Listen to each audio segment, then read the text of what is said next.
So is a contradiction between the Quran and the Hadith, or contradiction between the Quran itself, and then the Hadith backs up one of the verses in the Quran, but doesn't back up the other. It goes against the other one. Is it possible you've misunderstood the verse in the Quran?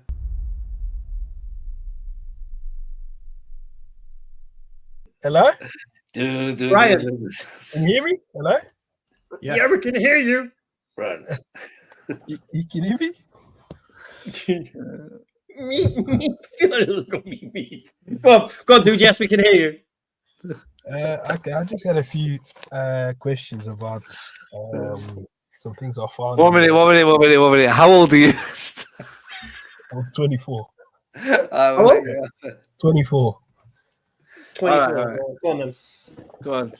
It was just about, basically, I found something in the Quran. I feel like it's I mean, I don't know if I want to call it a contradiction, but it seems to be a contradiction with another verse in the Quran and some of the narrations from the Hadith. Are you a Christian? I'm sort of I've got a Christian background, but I kind of I'd probably call myself agnostic right now. I'm just not, okay. That's fair. All right. What's your claim against Islam? Well, can I give you some sources, some verses? No, make your claim first. Well, I'm claiming that there's a contradiction in the Quran or from the Quran with the Hadith and. So is a contradiction between the Quran and the Hadith, or contradiction between the Quran itself, and then the Hadith backs up one of the verses in the Quran, but doesn't back up the other. It goes against the other one. Is it possible you've misunderstood the verse in the Quran? Listen, that's possible, but right now I'm reading it, reading it. It looks like a contradiction. All right. To me. And where did you get this this claim from? Which website? I watch a website. No, I watch a lot of, Speakers Corner and different things and this and that. Who are you repeating? Sorry? Who presented this argument that you think you're coming with? I don't know. It's just something I've seen. Be honest. Where did you get it from? Where did you get it from, bro? You've seen it. Where did you get it from? Honestly, I can't give you an exact. No, okay, where do you think you might have got it from then? Probably like I watch a lot of Speakers Corner. I watch a lot of like religious debating and things like that. I don't know. It's Speakers Corner. So which Christian was it? Like who do I watch in Speakers Corner? Or where did you get this argument from? What do you mean? What's the question? Who? Oh, okay. I don't know. Okay, I'll make it easy for you, Ryan. It's going to be a stupid point. Okay, now, let's go through it then, and then you want to get humiliated with this stupid point? Because let's do it. Let's humiliate me. Go on. Let's go. One second, Ryan. We warn people, don't regurgitate David Wood, Sam Shimon, or the Jokers in the Park. Yeah, because they're going to make you look stupid. Also, are you a Christian? Like I said, I have a Christian background, but I'm kind of agnostic. Are you an atheist? No, I wouldn't say I'm an atheist. You believe in God? I believe that in something, yeah. But could I put something? What about religion? Yeah, that's what I mean. Like I couldn't hold myself to any religion right now, but okay. So if we do have an answer to this, are you ready to become a Muslim? Is this gonna make Islam true? I won't jump that far. Is this going to tip you over the edge and bring you to not Islam? necessarily, because there are other things as well. So what will tip you over the edge? Can I go through my point? I don't know. What will top me up? I don't know. I'll tell you what we're going to do, Ryan. I'm going to give you 1 minute. Yeah. To make your stupid point. Right. Okay. Well, are you going to read? When I give you the sources, do you read them or should I read them? Just read your claim of the contradictions. Okay, so let's go. Surah 6, 164. You guys familiar with that one? Just read your claim. No one does anything but to his own account. And no bearer of burden shall bear the burden of another. Okay? That's Surah 6, 164, yeah? I'm sure you guys know, with all your experience and my stupid points, I'm sure you know what I'm going to say next, right? Then in Surah 16, 24 to 25, and when it is said to them, what has your Lord revealed? They say, ancient fables, let them bear their own burdens in full, and also some of the burdens of those whom they misguide without knowledge. Evil is that which they bear. Okay, And what's then what's the problem? What do what's you the mean? No one does anything. Shall I just read them again? Because to me, no, no. What's the contradiction? Can I read them again? No. What's the contradiction? Surely, okay. No one shall bear the burden of another. They will bear their own burden in full, and also some of the burdens of those whom they misguide. What's the contradiction between those two statements?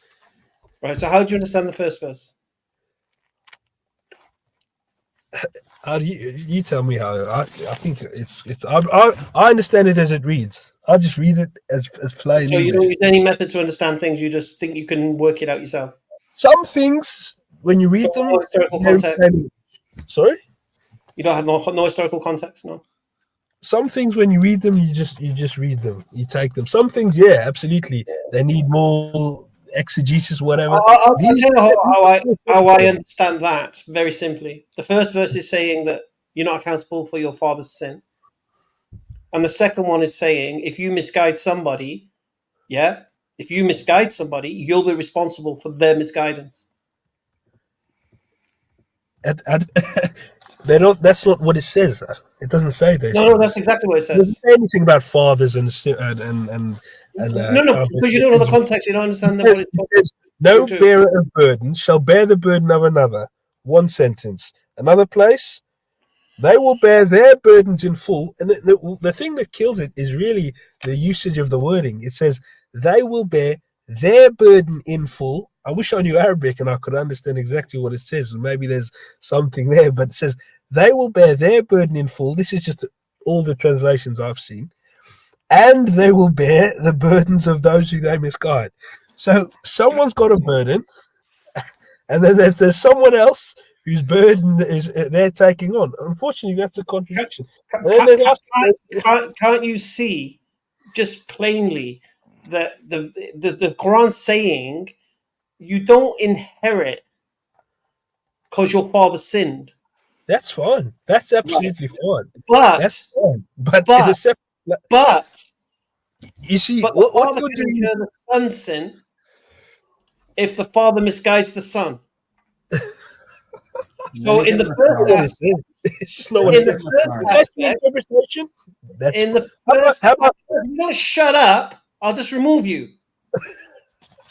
I don't know why you're finding it funny, man. You're asking a question and you want us to spend time with you. Okay, so basically, the first aspect, you're basically receiving the sin of somebody for no reason. The second one, you're getting the sin for a reason. So it's about being unfairly burdened with the sin of another. I mean, it's not rocket science. That's how I would, without even looking at tafsir, without looking what the scholars have understood it as, you doing your methodology, that's what I would conclude. What would you say, John? Yeah, I was saying the first point is that you're like in terms of Adam, the Christians believe in original sin. They believe that Adam, made a mistake, or they believe he sinned, and this sin is inherited. That's clearly not what Islam teaches. So in the ayah, Allah is clearly saying, your soul doesn't bear the burden of someone else. But at the same time, if I'm teaching a crime, okay, the same way if I teach someone to do a crime, that person is responsible for his own crime and he will be punished. But I will also get that because I've taught him how to do it. So it's not a contradiction. It's not a contradiction at all. As a matter of fact, it's a further nuancing because I'm forgetting the hadith right now, but there's a scenario where a person on the day of judgment will run out of good deeds and the scales were not balanced yet. So the bad deeds of the person that they committed harm to will be transferred over to the person who was the aggressor. So there has to be a reckoning. There has to be a balancing of account. And if somebody runs out of good deeds, the only thing left is for them to take on the bad deeds. And I'll try to pull up that hadith. But you see how ridiculous this point was, though. Like, yeah, without a out doubt. of all the Quran and all the Sunnah, he brought this, which doesn't contradict at all. The first point is just literally saying, that it's basically a refutation of Christianity. Yeah, basically saying the innocent don't receive the sin. And then the hadith is basically saying, you're also gonna, get that sin for what you're teaching. SubhanAllah.